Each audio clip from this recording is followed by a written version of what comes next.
It was 1989, just 3 years after the fall of the Marcos regime to people power.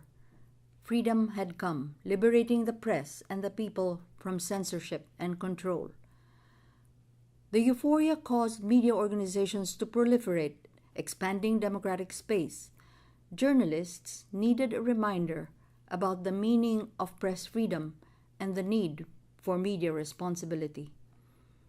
Journalists, with the help of civic and business leaders, established the Center for Media Freedom and Responsibility, operating as a non-stock, non-profit foundation that would focus on media monitoring and a journalism review, press freedom protection, and alerts reporting on attacks and threats against journalists, recognition of good works, and the encouragement of excellence. All three programs were related and linked by the larger purpose and objective to help develop a free press that would serve as a fourth pillar of democracy in the Philippines. The perils of commercialism, the tyranny of the ratings game, and the fierce competition within the press made it difficult for the press community to do this without some help. The Media Monitor, then published as the Philippine Journalism Review, or PJR, provided a tool to help journalists evaluate how well they were doing the job. CMFR also established issue-based training for covering disaster, elections, peace and conflict, women and children, crime, corruption, economic, and policy news. CMFR has published a manual for media ethics that has been noted here and abroad. The environment of violence and impunity made journalists moving target for attacks. Media workers were numerous, they were vocal and visible.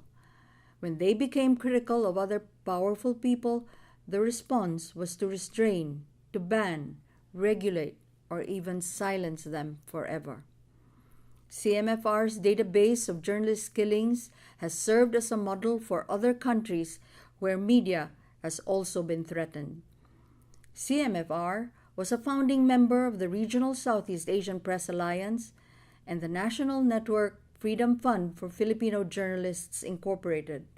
Both provided larger and stronger platforms for the advocacy and campaign for journalist safety and protection. For encouragement and promotion of those doing outstanding, even excellent work, the Jaime V. Ongpin Journalism Program provided incentives for in-depth reporting and presented outstanding journalists in an annual seminar so that they could share the lessons of their work with students, the academe, and the general public. Our work continues from year to year. CMFR has reached to communities abroad to do training for other communities. It has opened up digital platforms for a new audience in the new media and has developed a course on media literacy for the young. While it has remained a small organization, the work continues to expand. After 25 years, we can only say we commit to the goals that we set for ourselves, and we can only hope that you will join us in achieving this for the Philippine press, for the country, and for Philippine democracy.